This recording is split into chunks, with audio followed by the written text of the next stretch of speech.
Special holiday edition of the Plant-Based Morning Show. Uh, Holiday because our company is off. It sounds like most people aren't off anymore for Columbus Day, Indigenous Peoples Day, whatever it is that you celebrate.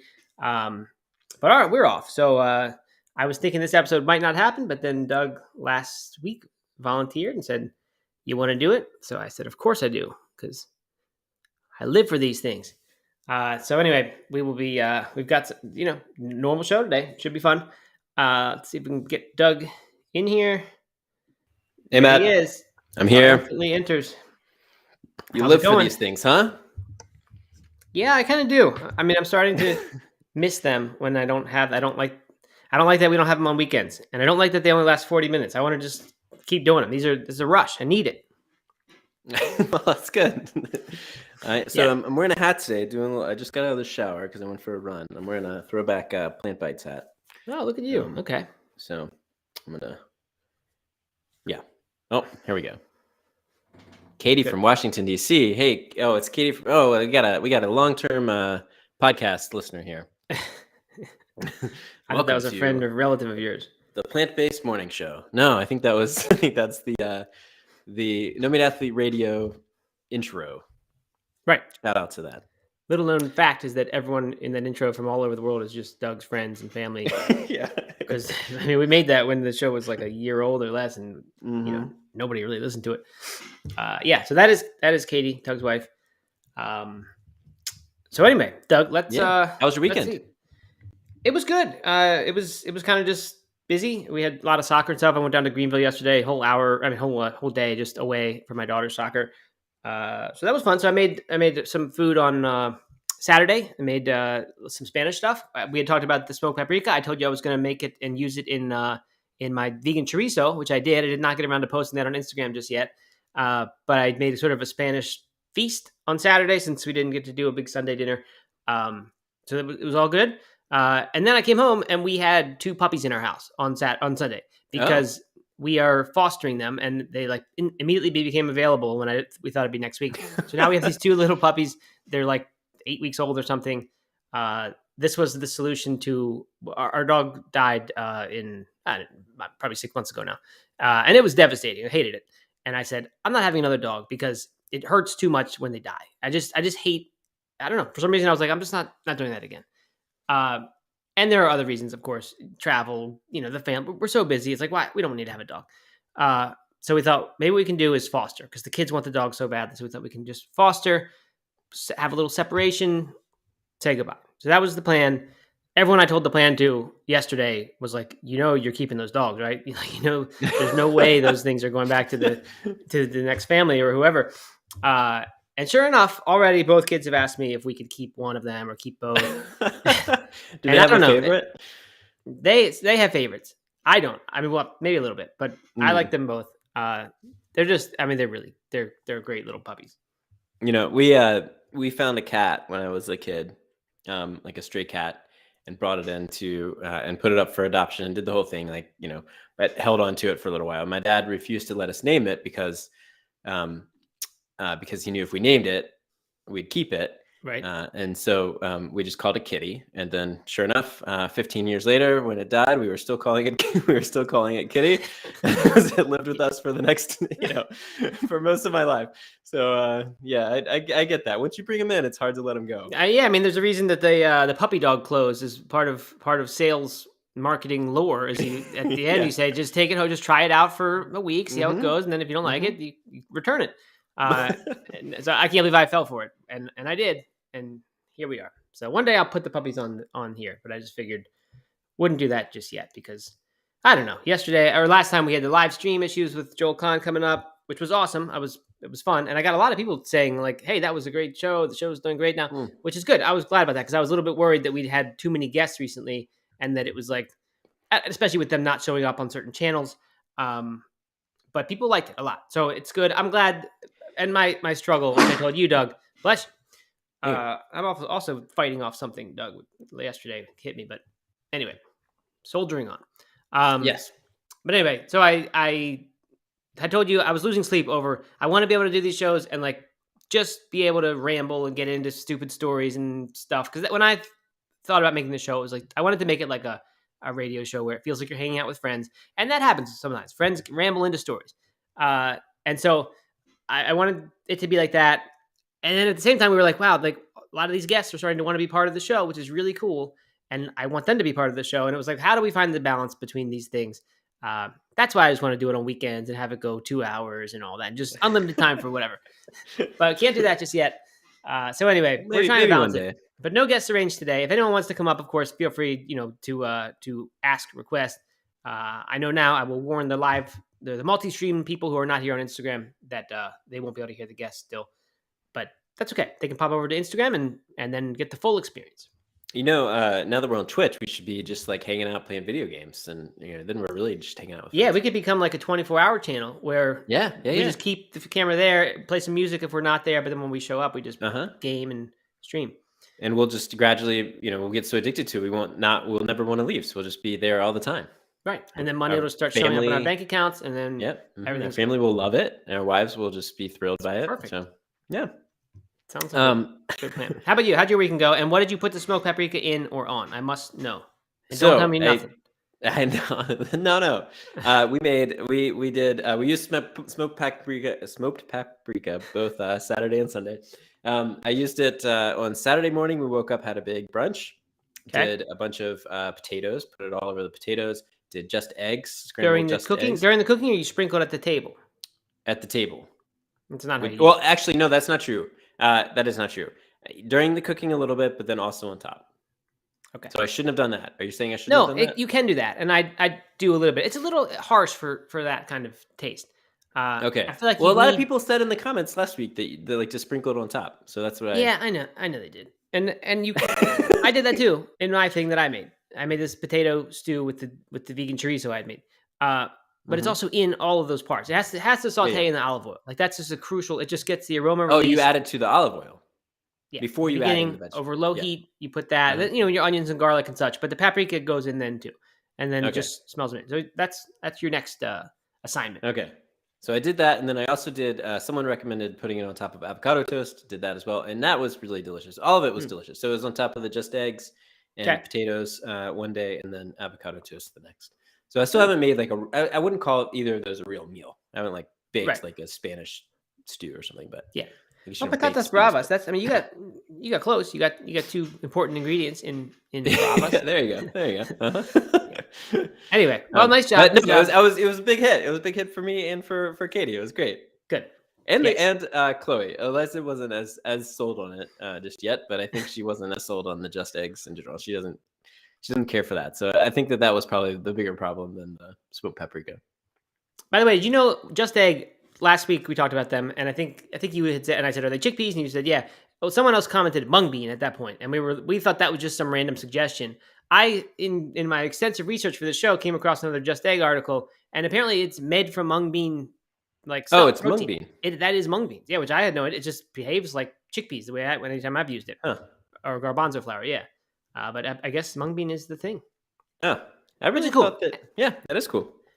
And it seems that as a trend, it's sort of expanding what people are using for these meat options, like the Unreal Foods delis things I've been using. Like they have lentils and all these other different powders and not powders. I mean, maybe they are, but they are using other proteins in there than just the typical, pea, soy, chickpea now. So that's kind of a good thing. Okay, so before we move on, I want to have some chats coming in about what people ate for their favorite meal of the last couple of days. So if you could let us know in the chat, we'll come back to it later as we progress along. Favorite meal? Good, definitely do that. Okay, and then one more formal or small update before we get into the real part of the show.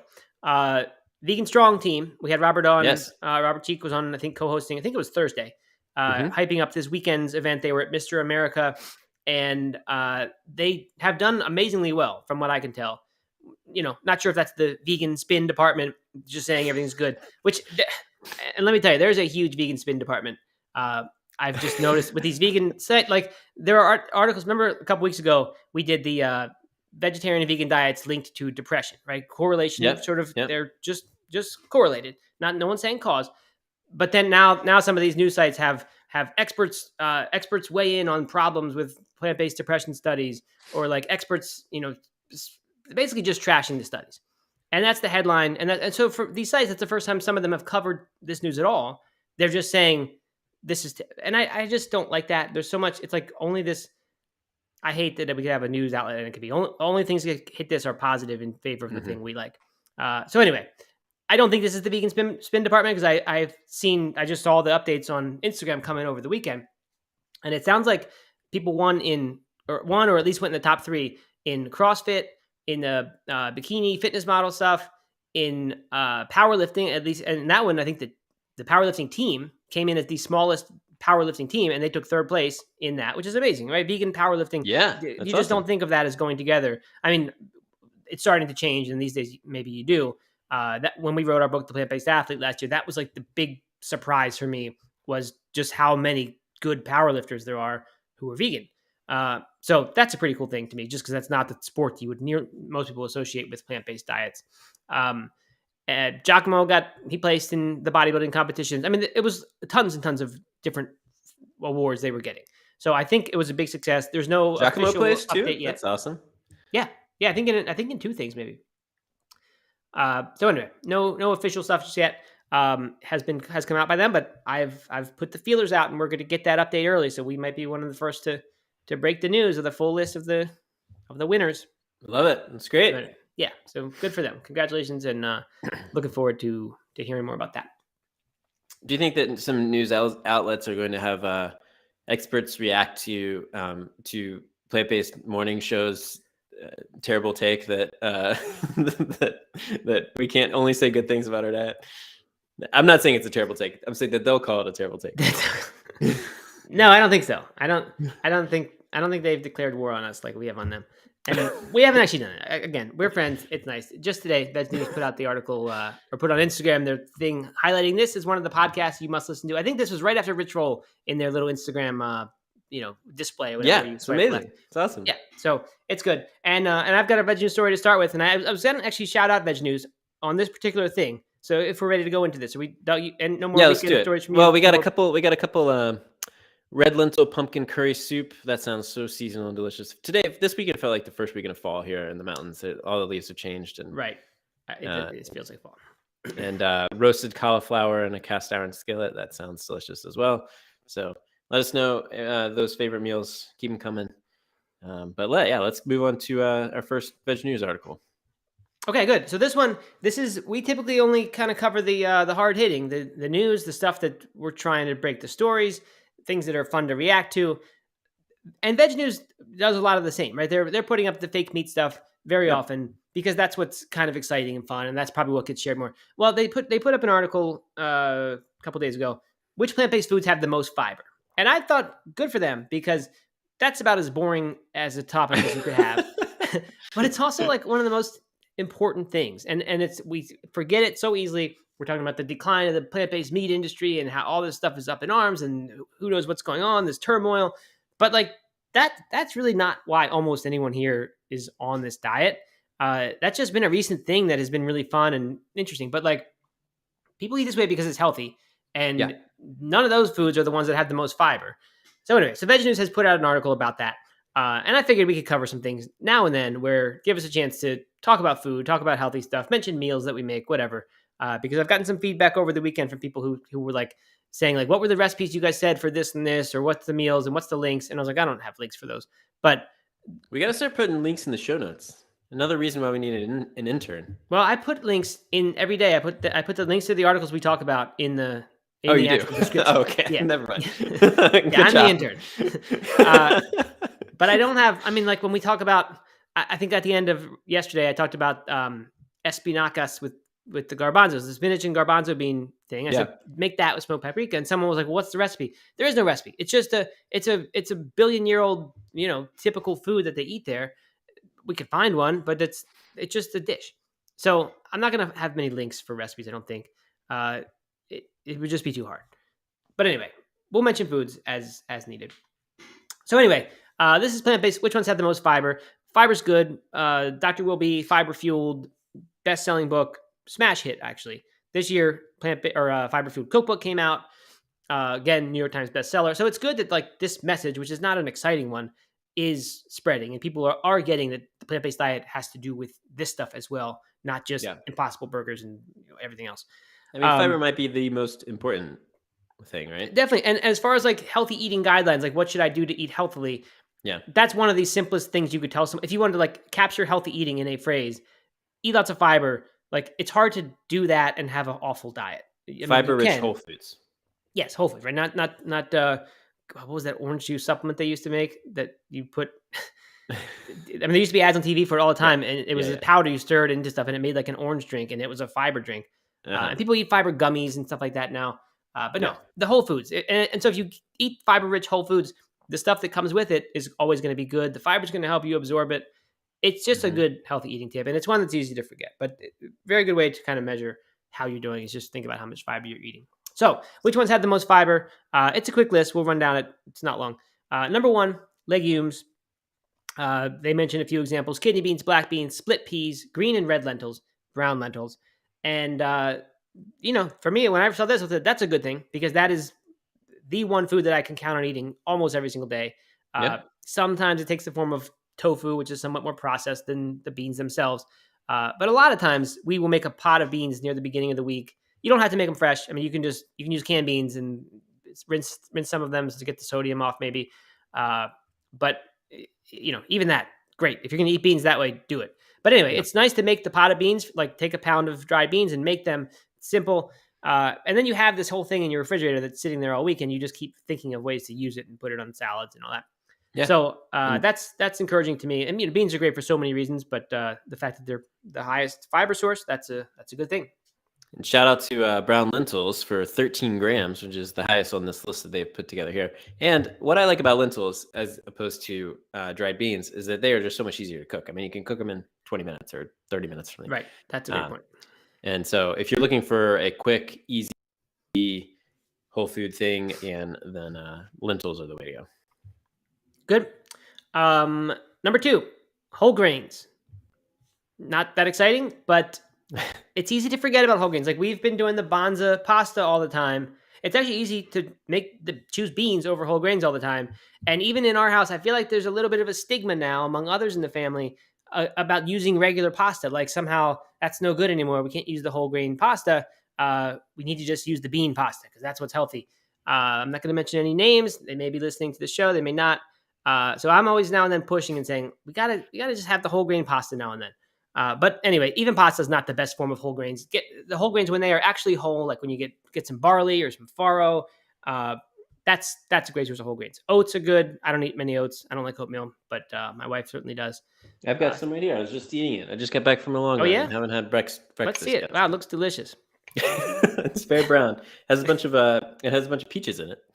So. Yeah. Well, there you go. Yeah. Seasonal, local. Kinda. Yeah. Mm-hmm. I just bought I was in the store the other day and I was told to buy smoothie fruit. So I got a Carolina blend, and I got home and I realized it was strawberries, peaches, and bananas. And I just was not that thrilled. I was hoping to get berries and things that are more antioxidant rich. But whatever. How is banana part of the Carolina blend? I don't know. And why put it in? Because I mean, I guess that makes you could have an all-in-one smoothie thing and you just dump that in. But we always put the banana in anyway. So right. It just seemed, I realized later it was not a good idea. But yeah, maybe somebody's figured out how to grow bananas here. I don't know. All right. So what whole grains are they calling out here? Bulgur, which is a form of wheat, quinoa, popcorn, and barley. Popcorn. we do. That's kind of our that's the worst. No, alcohol is the worst food to eat. The second worst food to eat consistently is popcorn. We get the pseudo healthy kind that is cooked in, comes with avocado oil or something, but we're still microwaving it. And I think those bags are just terrible. But some days when I get home from soccer practice and already ate dinner and I'm going to have a little glass of wine or something and watch football, I make a bag of that popcorn and I eat the whole thing. That was very specific. Come home from soccer, already had dinner, get a glass of wine, got to watch football. It's every night. It's literally that is every night of the week for me. Okay, so why is anybody still using the bag popcorn? That's what I gotta know. They make this contraption that you put in the microwave. It's this little foldable, collapsible silicone thing. You just put the whole popcorn kernels in there, and it pops up. It's just as easy as bag popcorn. You put way oil more in? Delicious. No oil. Completely. So it's gonna free. taste bad. Oh, it tastes delicious. You just add a little bit of like vegan butter and some nutritional yeast in there, a little oil or whatever. It tastes Uh-huh. delicious. Perfect. Okay. Is it like an as seen on TV type of gadget? Maybe. I definitely got it at like a You stocking have stuffer it? one year, but we use it all the time, and we Okay. use it like multiple Okay. times a What's it week. called? Give me a name on it. Okay, I'm gonna Google it. Okay. Uh, quinoa. I'm not into quinoa. I just don't like it. Uh, it's not a whole grain either. It's a seed, right? A pseudo grain. Everyone famously calls it. Uh, I think it's very similar to grains, and I think a Uh lot of huh. grains are almost indistinguishable from seeds. I don't know the actual dividing line. Uh, anyway, yeah, quinoa's okay. I don't know. Bulgur. They don't mention the gluten free issue, which I think is good. All right. Anyway, so on to the next nuts and seeds. There are so many reasons to eat nuts and seeds, and again, maybe fiber has to do with it, just like beans, where I'm like, these are an amazing food, longevity food, blue zones food. Same with nuts and seeds. I think a quarter cup per day, most days of the week, has been shown in some studies to extend life by about 2 years. So that's an amazing deal. You get to eat a handful of almonds and live longer, and it's good. Um, Yep. so nuts and seeds are great. Not to mention, all these things are decent protein sources too. Everybody obsesses over the protein, but if you get high fiber sources, you're tending also to get high protein things because you're not eating processed foods, and then the protein's still there. Uh, so anyway, nuts and seeds, in particular, walnuts, pistachios, pumpkin seeds, sunflower seeds, almonds, flaxseed.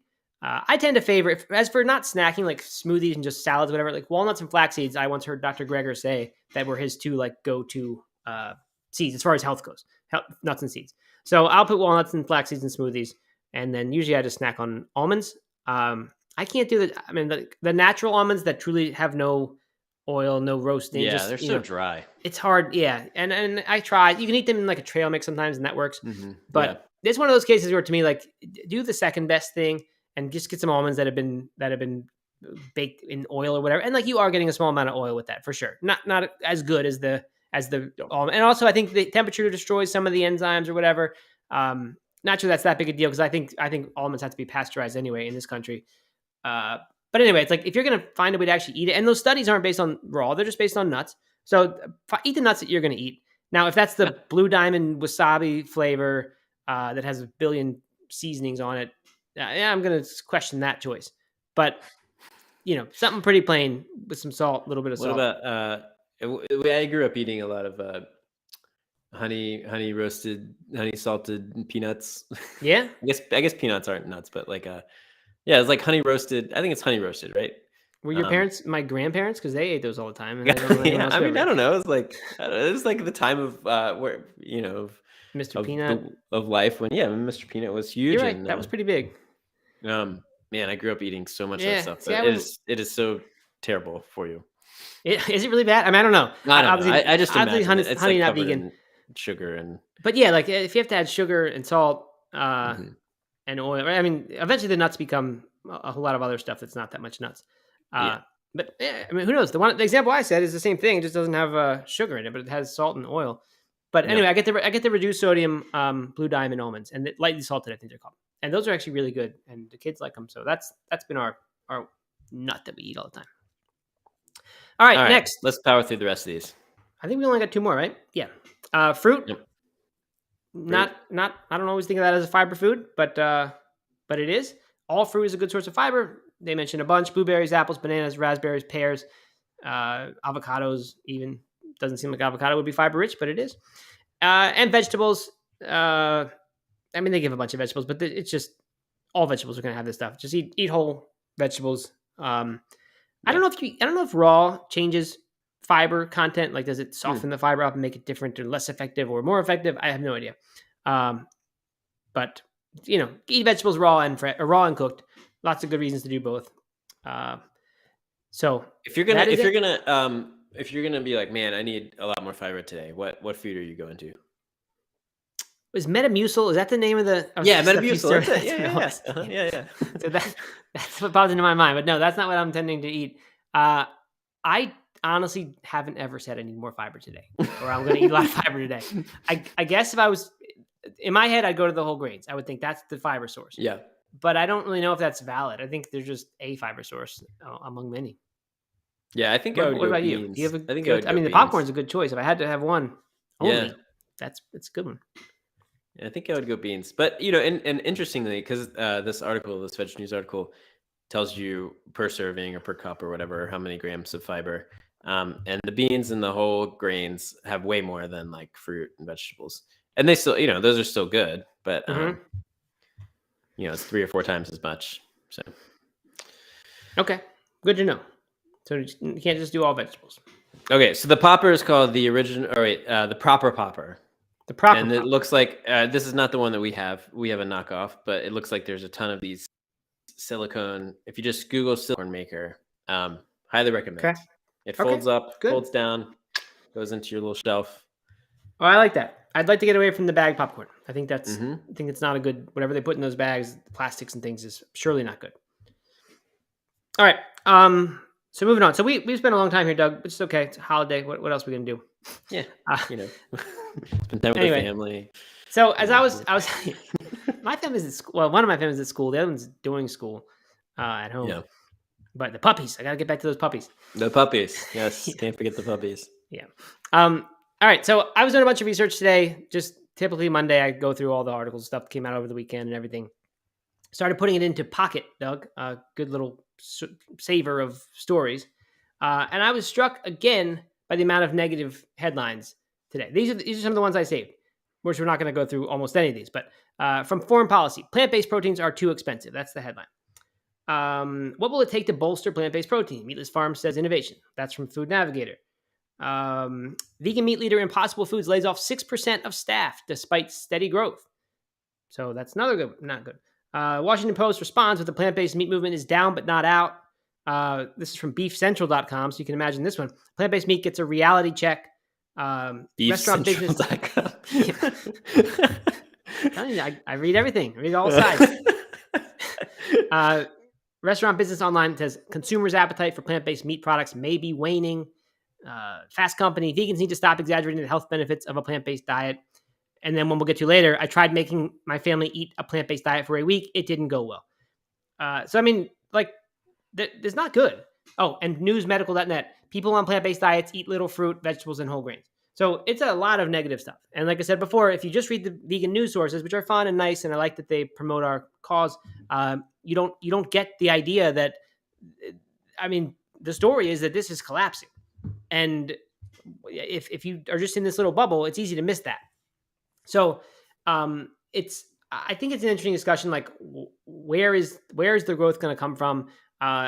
To highlight that, so I wanted to mention the Impossible Foods thing. There's not really news there, but apparently they're up like 70% on the year, not their stock, but their amount of their sales. So it's a banner year for them. They've got all these new partnerships, but still they're not immune to economy and forces that are causing layoffs and things like that. So they've had to lay off some people. So that's like just a sign of the times, I think. But then this new survey from Deloitte, Deloitte. I don't know how to say that word. I think that's it. That they did a survey recently and looked at some data, and like all the news outlets are reporting, not the vegan news outlets, but the big ones. They're pointing to this stuff as the sign that like this is over, that this boom is done.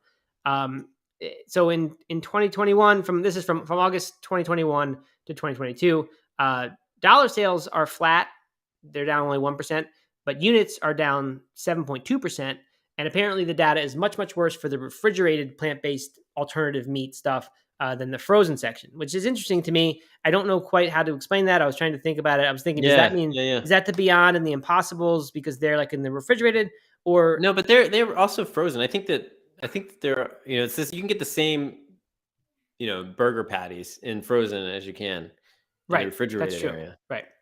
And so also when they're refrigerated is all like the tofurkey products. Those aren't frozen generally. All the, so all those kind of like deli meats or the things that kind of like are like hot dogs or sausages, those tend to be in the refrigerated. So I don't know I don't know what explains that difference, why the frozen would sort of maintain and while the refrigerated wouldn't. But in general, so just a bunch of insights. And I do think this kind of report is unbiased. I don't think they're trying to paint any picture. I think it's a research like agency and that's what they do. Some of the quotes said the addressable market may be more limited than many thought. Although 7 in 10 people, said that the taste had improved dramatically in recent years, a portion of the portion that's open to trying the new stuff may have already reached a saturation point. And what they're finding is that because of higher prices, perhaps. So it used to be that 68% thought that this stuff was healthy. Now it's only 60%. And there's this willingness to buy the stuff that is going low. People are afraid this is too woke. This is woke food.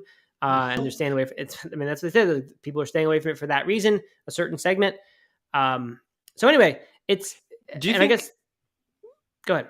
Do you think that the decrease in people who think that it's health food is because it's showing up in all of these like fast food places and these traditionally non-health food environments? I mean, because like if you thought of if a couple of years ago you thought of vegan food and you thought vegan cafes and you thought of salads and whatever else, even if it was a plant-based burger or whatever, you just thought of it as kind of like this healthier thing. But now you're seeing it alongside everything else at Panda Express or McDonald's or Burger King. So now it's like no longer this like thing that's in this other place that I don't really go through very much. I mean, that is, to me, that is just one facet of this larger concern that not just I, but a lot of people have had, that like it loses the identity as a health food diet the more and more of this stuff comes out, and for good reason, because it becomes less and less of a healthy diet.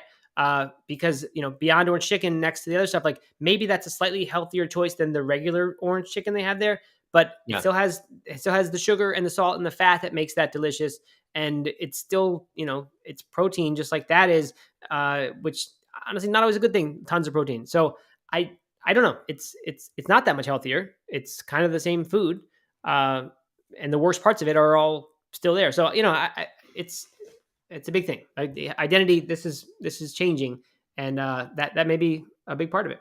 So I also think like somehow as I looked in much more detail that I'm going to go into here at this Deloitte research, but I just have the sense that it's like how I don't know how much you were into this, but like I was last Halloween. I walked around for Halloween and I brought like 2 non-alcoholic beers with me because I was so pumped about non-alcoholic beers. And I'd gone to the liquor store that weekend, bought just a variety of different ones, IPAs, stouts. And like I was doing that during the week.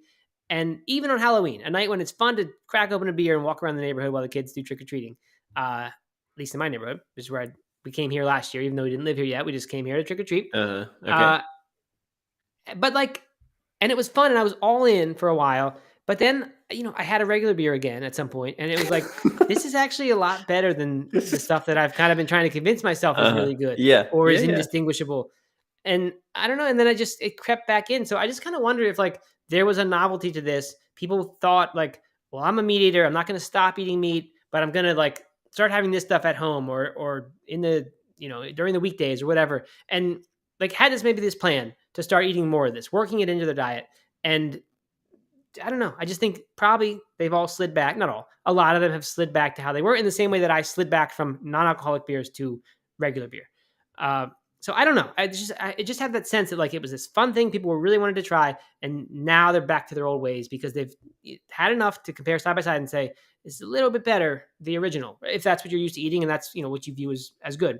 Yeah. So I don't know. I just have that hunch that that's happening, and that's what's making me saying like, okay, so like, what's the next phase of growth? If we're past the novelty phase, what is it that's going to make this grow? And maybe it won't. Maybe it won't keep growing. Maybe it'll be what it is for a long time. I don't know. Yeah. Well, I mean, I think that the burgers taste great. Like the Impossible and the Beyond Burgers, they taste really good. Whether they taste exactly like a meat burger, I'm not sure, but I think they're good. Same with the big sausages that Beyond makes. We had the Impossible chicken nuggets the other day, and they were okay, right? Like, but they weren't all that exciting, right? But now we're seeing so many different things. You can get everything vegan now, or a lot of it, like a lot of different type of meats, and some of them just aren't very good yet, right? So people are trying that stuff, thinking that it's supposed to be really good, but it's really not that good. And we kind of we're going to get into that a little bit in this next article. Yep. And so if you try something that there's been all this hype about, and you've been reading about, and you've been hearing all this, positive things about how much it tastes like real meat, and then you try it and it's not very good, like of course it's gonna kind of you might have been someone who would have been the perfect target audience, and now you're kind of let down. Yeah, right. And you and I think this meat is delicious. This new vegan meat is like just amazingly good, or the same thing, but we are coming at it from a totally different place than all these people who were responsible for this boom in sales. And that's people who weren't vegans weren't vegetarians. They were just trying to work this in and compare this and put this into their regular diet. For us, we'd been vegan for years when this started taking off. Yeah. And then it seemed like, wow, this is so much better than what we had before. Further, I think people are trying to buy the stuff and saying, this is going to replace the center item on my plate. The star of the meal is going to be replaced Yeah. by this fake thing that, if you treat it that way and it's the center of your plate and it's like the best part of your dinner, you're going to be let down because it's not the same. And it doesn't taste as good as the original stuff, even though it's really close and in like a fast food context or in the context that I think it's honestly how I use it much more. Like if you make a pasta sauce and you use a small amount of this in there to add some of the authentic texture and some of the flavor and just the experience of eating like a bolognese sauce or something, where it's not like the central thing, it's just part of it. I feel like in that it works fine. But this article we're going to get to now, we might as well just move over to it. This is from a New Zealand thing called The Spinoff. And the headline is, I tried making my family eat a plant-based diet for a week. It didn't go well. So in this is a poorly written article. It's weird. He just goes through the foods that they ate and I don't know, repeats phrases and it's just not good. But he basically did this. They ate veggies and fake meats for their whole week. The kids hated it. The wife hated it. Everyone was dying to go back to meat when they got back to it. It doesn't sound like this person. So at first, as I was reading this, I was thinking, well, this guy just doesn't, he's just out to show that this stuff's terrible. From the very beginning, he talks about the fake cardboard like bacon thing that they had. And, just went on about how it was absolutely not the guilt-free pleasure it was promised. It really wasn't pleasurable at all. Apparently he was worried about the crowns on his teeth crack. I mean, it's stupid stuff like that. So anyway, but then he goes on like in the second half of the article and he says, it's too bad because there's no denying we should all be eating less meat. Too much of it is bad for you. It can be terrible for the planet, all this stuff. And so like, he sort of is on the side of like, this would be a good thing if I could do this, but I tried and I hated it and it was terrible. Yeah.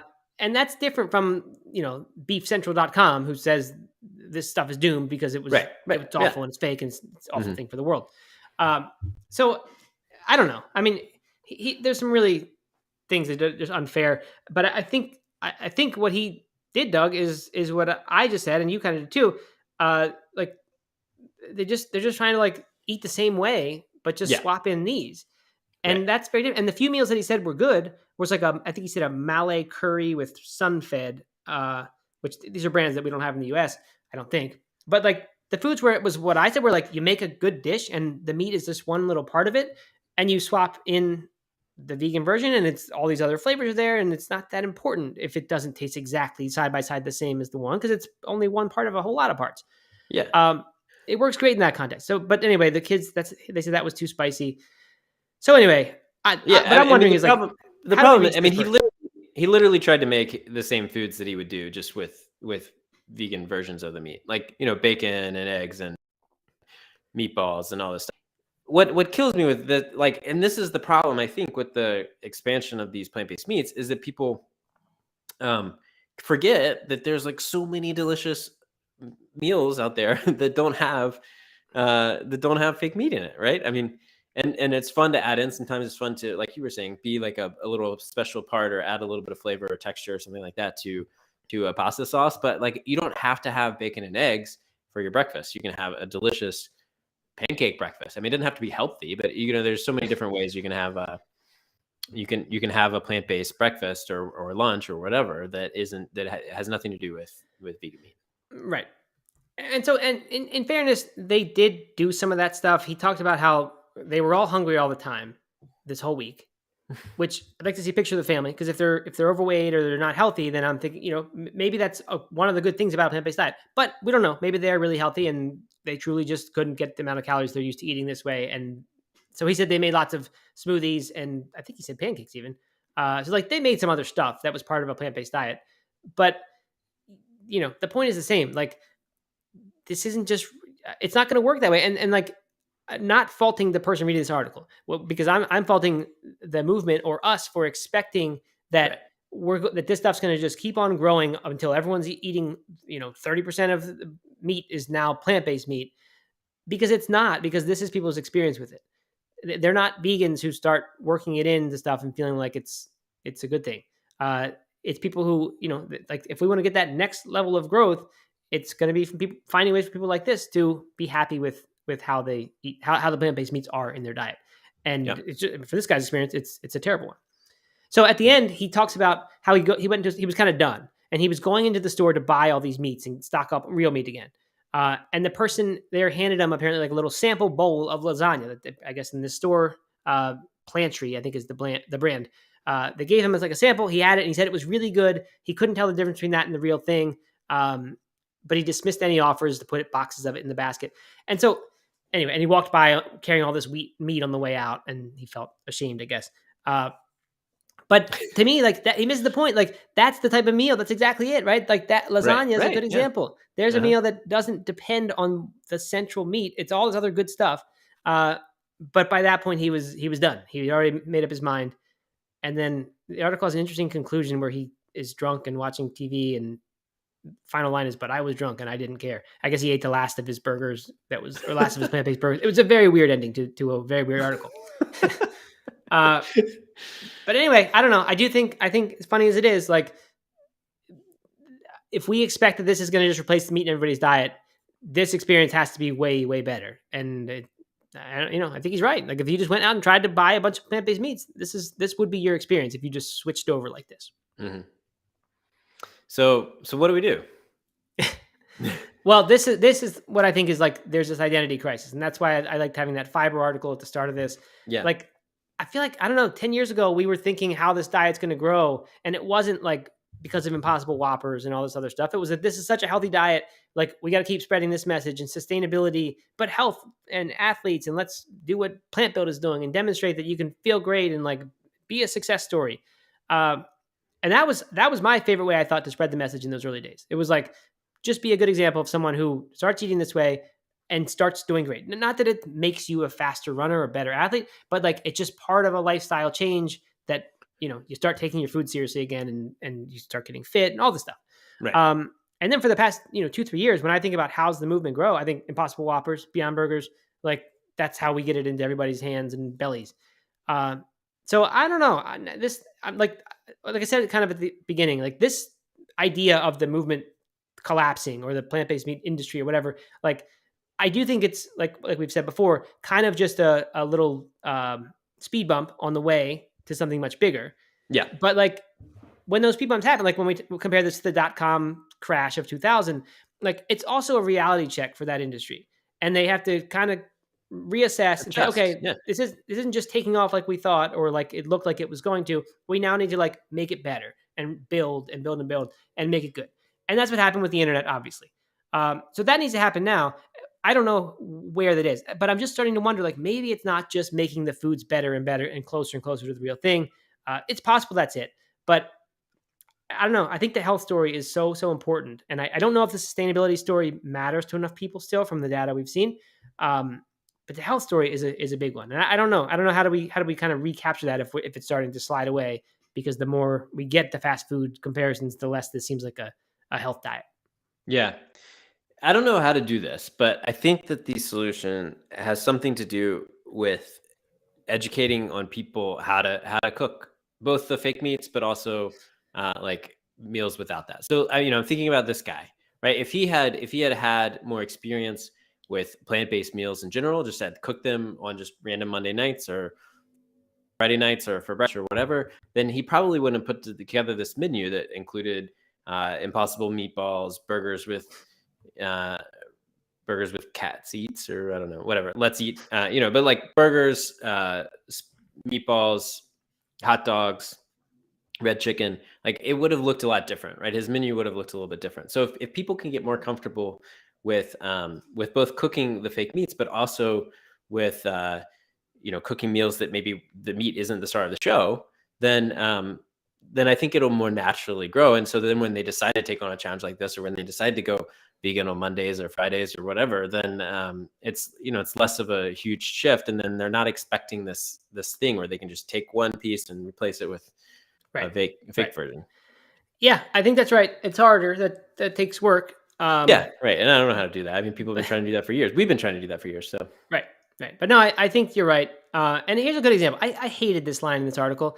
He was talking about Veggie Delight hot dogs, He said the Veggie Delight hot dogs were fine, mainly because they were drowned in caramelized onions, mustard, and my last remaining bottle of some kind of sauce. But they lacked the crisp pop and squeak of a proper Frankfurter. And I was like, come on, dude. Like, you need this to have the pop and squeak of the food that you're eating. Like, it's not enough that it tastes kind of pretty much like it, and when you put sauces on it, it's fine. You need the pop and squeak to be completely authentic. I mean, it's like we're not going to win. Like, I mean, maybe one day we'll get the food to be literally identical, indistinguishable in every way. But I think if you're looking for it for a long, long time from now, you're gonna be able to tell when it's not exactly the real thing. So if that's your standard, then I mean, so I think that standard has to be changed, and I think that's what you were saying. And it's hard work, but yeah, right. But if he had, someone called out rice and beans and rice and lentils are very filling. Like if he had like approached that one meal, we're just gonna have burritos, and there's just not gonna be a fake meat in there. It's gonna be a bunch of rice and beans, and it's gonna be build your own burrito or whatever. Like maybe his kids would have loved that, and maybe he would have been very satisfied. Right. You would think so. It'd be something different, probably, and that's generally. I mean, maybe kids don't like variety, but I like variety, and I think when you get a chance to try different things, they said this curry. Maybe they make that kind of stuff all the time. I don't know, but yeah, I think more of those meals would have made for a different article. So if I hadn't already said it was poor writing, I would hope to get in touch with this guy and challenge him and say, hey, here's an idea. Let me make you a better menu and try that for a week. We should bring him on, Chris Schultz from the spinoff.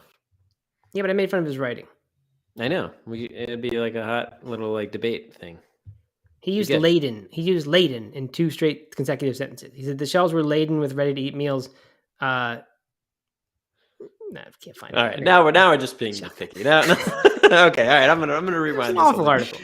I'm surprised this is on a professional site. The whole food experience is a good reminder. Most people don't eat enough whole food, healthy calories, so when they shift to a plant-based diet, they are often hungry. They're not. It's a big change, like you were saying, Matt. And then Jeffrey Hudnell asks, why does Gardein not get much love for their products? It's not as good. I mean, right? Yeah. I haven't had. I mean, Gardein. I know those chicken finger things. They were good, but if you try to get the grilled chicken Gardein, I just never thought it was very good at all. So I don't know. Are they still improving their stuff? I don't know. I mean, I'm sure they have to be, right, to be competing. They were like they've been around for a long time, right? I've been eating Gardein stuff for forever. The Gardein meatballs, we eat those sometimes. Oh yeah. I don't not like Gardein. It's just it's not my go-to. But yeah, we haven't bought that stuff in forever. I always see it, but it's just not. I don't know. It's the Gardein fish sticks or whatever. I don't know what they're called. Fish fillets. Those were the fish fillets that I had a couple weeks ago. And you said they were good, right? They were good. Yeah, and we actually got some more, and the kids devoured them this weekend. Cool. Good. Stephen wants to know, has the Vegetarian Butcher brand made it to the U.S. yet? Dutch company. It sounds familiar, but I don't know. Yeah, I think I've just read a bunch of articles about them. Okay. There's Herbivores. I think that's how you say it. That butcher. They've been around for a while. They're getting big. And they were my cousin's friend or something. I don't know why I've never connected with them. But we should. Anyway, but they're big time now. They're getting celebrity shout outs and things like that. So no, I don't know them. Abbott's Butcher, I think, is our friends who sent us the stuff. They're nice. Yep. Steven says best plant-based chicken I've ever tried. Wow. Okay. Good. And so Jeffrey says that Gardein is improving. The burgers are getting better. He also, before we move on, or wait, I am going to ask something that moves us on. So if you have anything to conclude. There is no moving on. This is it. We're at the end. All right, Steven. Steven also asked what if we had our Halloween costumes picked out yet. My daughter does. She's going to be Dorothy from Wizard of Oz. Aaron and I were thinking about Wayne and Garth because we were at the Halloween store yesterday and we were like, I do not want to spend $50 on a costume for one night of a party or whatever, hosting trick-or-treating. So I saw Wayne and Garth. They were trying to sell the costume, but I thought just a wig and the glasses and a right t-shirt and you got it. So we might do that. That seems like kind of a nice, easy one. What about you? Marty McFly again? No, I think we'll probably do a family costume. And it kind of depends. We're waiting on Eliza, my eldest, to decide what she wants to do. If she's debating between ninja, which would be fun if we were a family of ninjas. I could get down with that. Cool. The other thing, she really likes making up superheroes her own superheroes and like having a backstory to it.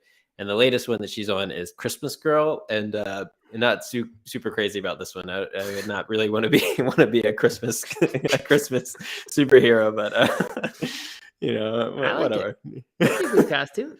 Yeah, like walking down throughout Halloween dressed up in Christmas clothes. I don't know, but I love her imagination and her creativity. Right. Gotta foster that. Yeah. So anyway, Steven, tell us if you've got a costume planned. Yeah. Uh-oh. You went, Matt, did I lose you? Sorry. I got a text. I swiped it away, and it happens now and then. Can you hear me now? Okay. All right. Yep, you're back. Okay. All right. Okay. Well, I don't think there's more, Doug. I think we've done. I guess to wrap this up, we've been talking so much about fake meat for the past like month and a half. We've done this, and I think as we jumped into this, it was so easy to be seduced by like just the amount of stuff that's coming out, which I've said over and over now. So I'm not going to say it all again.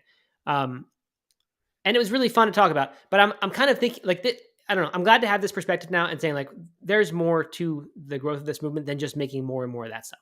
And so I'm kind of excited about what that is. Also about what sort of articles that makes us choose here for this. But I just think, I don't know, it's interesting. And I'm glad to have this perspective now. And honestly, what I like about it is like, the fake meat is fun, but it's not that fun to step back and say like, all we talk about is fake meat. And like, that's the future of this movement is just making junkier and junkier food that more mimics animal products. It's fun when there's benefits and energy and, good stories about people's lives changing. I don't know. I like that stuff. So I hope we can work some of that in. Yeah, I think we will. I think we definitely will. And it'd be awesome if this show became a tool for people to grow the movement. And I think that No Meat Athlete Radio did to some degree, and hopefully this will too. And I think that to do that, we need to talk more about more than just plant-based meats. But by no means does this mean we're not going to cover plant-based meat. No. I'm still very excited when I read those new headlines. But maybe we can have some more fiber articles. So I gotta give one more shout out to Just Egg. That I really like that stuff. And Chloe, my 2-year-old, she would have eaten the entire bottle of it. She just loved it. Yeah. And I don't know, anything that's that good and high in protein and made from mung beans is not. I don't know how. I don't know. I wouldn't call it a health food. I actually have no idea. But right, we don't know that. I don't know how processed that stuff is. But yeah, I'll have to give that a try. I was never an egg eater, so I just don't really find much use for it. But I'll try it. Okay. All right. We got a topic request for pre and post run vegan food, so we'll have to think about that too. Yeah, for sure. Well, yeah, we're coming up with ideas.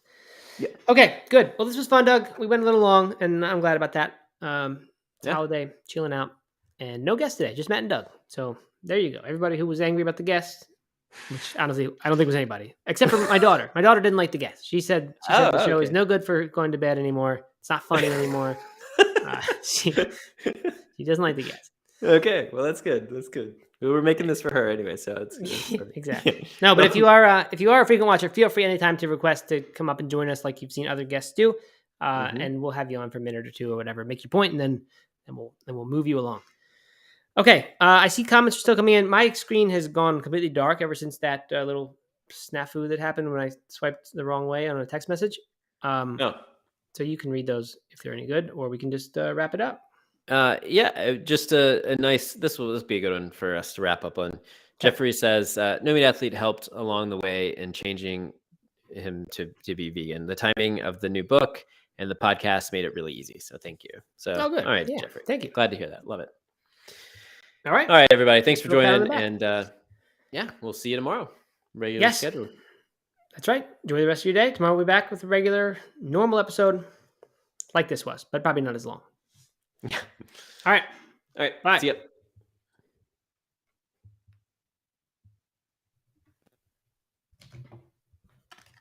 Whoops.